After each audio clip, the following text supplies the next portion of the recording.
Okay, shalom shalom brethren, sisters. Dalaw na karon di ko gwapa. Dili ni gwapa. Well, pag upahayron kita bayan, I will discuss about this election.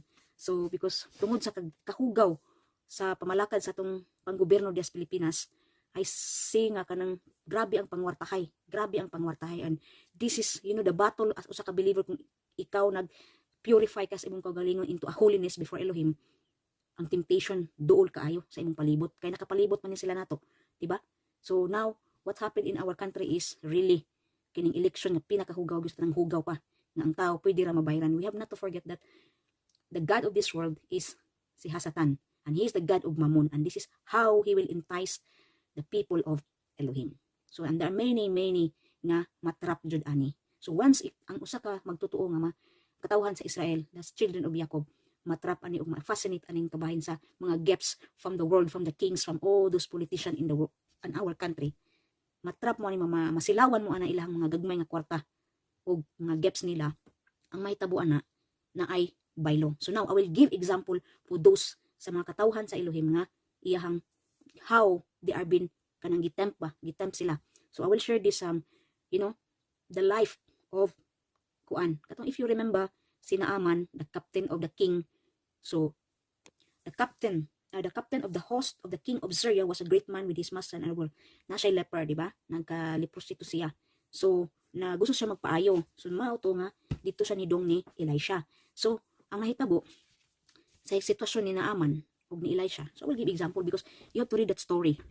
Si Elisha giopiran unta ni Naaman, but unsa gitubag ni Elisha?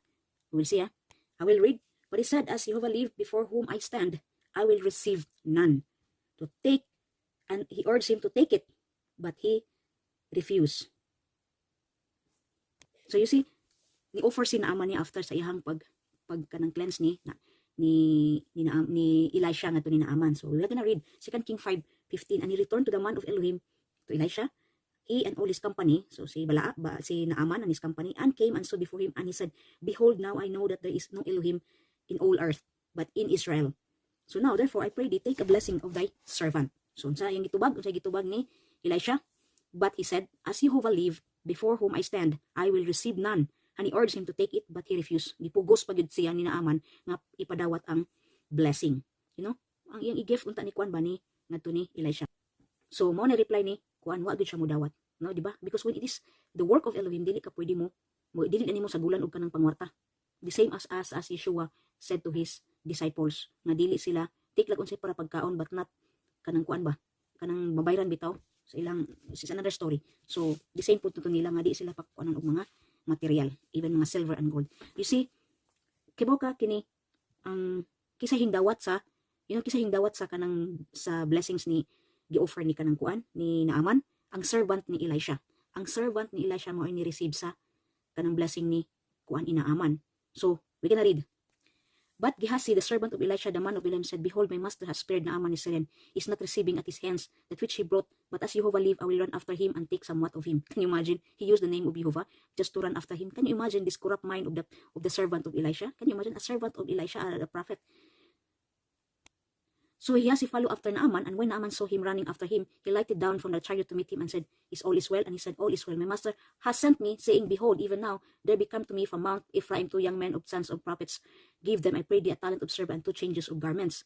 And Naaman said, be content, take 2 talents, and be urged him, and bound 2 talents of silver in 2 bags with 2 charge of garments, and laid them upon 2 of his servants, and they buried them before. And when he came to the tower, he took them from their hand, and bestowed them in the house, and he let the men go, and they departed. So, but when Gehazi went in and stood before his master, so pagsuod niya sa balay, naabot na siya, gikan siya nagdawat sa kanang blessing ni Naaman, ipangutana siya ni Elisha, diin man kagikan, Gehazi.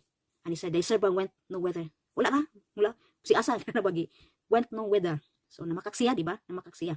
But, and he said unto him, went not mine heart with you when the man turned again from his chariot to meet thee? Oh, lala, kay prophet si Elisha, nasakpan siya. Nisingingon siya nga to niya, wala ba imong kasing-kasing, ang akong kasing-kasing diha nimo? Why turn again from his chariot? Why man kang nigukod sa chariot ni Naaman? Is it a time to receive money and to receive garments and oliveyards and vineyards and sheep and oxen, servants and maid servants? So karon ang nahitabo sa iya ni Gehazi, natunglo hinuon siya. ni sumbalik ang leprosy ni Naaman ngadto sa kang Gihasi. What has happened? The leprosy therefore of Naaman shall cleave unto thee and to thy seed forever. And he went out from his presence, and the leper as white as snow. You see, can you imagine? You see the reward sa iyang pagkuha sa blessing ni Naaman? Ang leprosy ni Naaman, tuan niya, nibalhin niya, og forever sa iyang mga generation. Can you imagine sa tunglo? You cannot imagine. So you have to think about that. When it comes, you are serving Elohim, then di na pwede ang magpabayad ka. Si Elisha, wag yung mudawat. Pero namakak siya ni Elisha. Namakak siya ni Elisha nga, wa ko siya kung di na ko siya naglakaw-lakaw. Yan na. But, nasakpan siya kasi Elisha is a prophet. So, ang hitabo, nasumbalik niya ang leprosy ni Naaman. The same po na nato.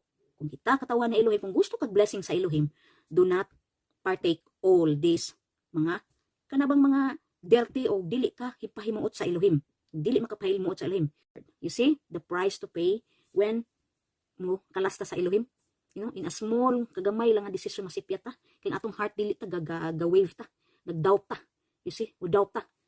You have to understand that what is the word doubt in the book of James about doubt. You know, unsay klase sa doubt? Kanang doubt pa nga nagduduha ka kay na nabira ka sa isig side. Nabira ka sa isig side. So you see, nabira ka sa isig side sa imong evil inclination and the good inclination. So mo na siya atong daugon, mo na mo overcome.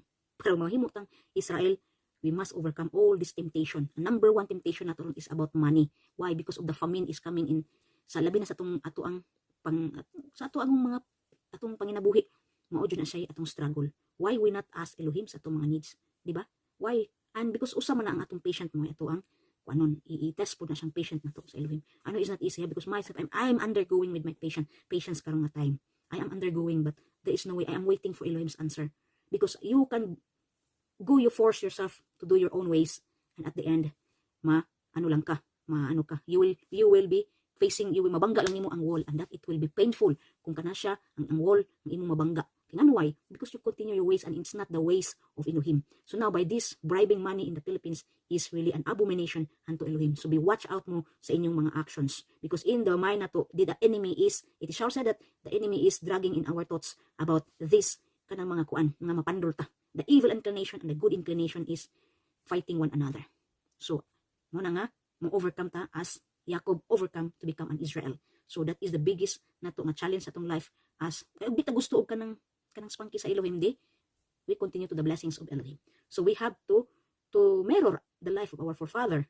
And you see, remember, Gihasi, the servant of Elisha, na makaksiya, gigamit pa niya angan sa Elohim, o ang sa nitabo niya, he was na sumbalik ang leprosy ni kanang Naaman. So si Balaam namatay, kay di pugos niya ang kagalingon. Pag kanabang nagpaduol jud taman ba, nagpaduol og taman nga, kuan bitaw, kanabang atong heart bitaw, dilita, dapat bold ta like Pinhas. Pinhas was very bold to stop the plague in the congregation of the children of Israel.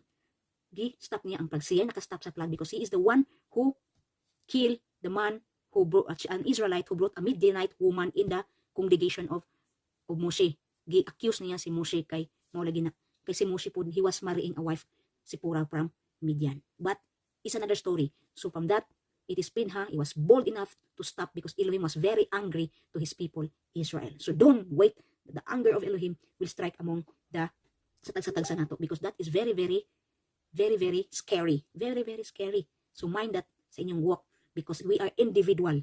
And I know what is that destruction of it is very scary. Yun, very scary. So there are many, and the experience in my life nga dili makasabot ka sa unsay way sa Elohim. So keep yourself unspotted from this world. This world kanang kuan temptation because now we are in the ending, in the closure of time, the coming back of Messiah, and this will be kuan siya, two ways ni siya karon ang atong pagapilian. Kay kita, Elohim will refine his people. He will refine his people, Jacob and Israel. He will refine and he will punish us because ang ato ang evil inclination is still hanging on this world. That's why the standard of Elohim is so high because naipanad ang Elohim a better place than this world. And it is not of any spot of lies, any spot of darkness, any spot of any mga wickedness in this world nga it becomes, we cannot reach Elohim from this. But by reconciliation unto Elohim, it is only by asking forgiveness. And Elohim will heal us. Shalom, shalom, and take mine sa inyong baruganan in Messiah.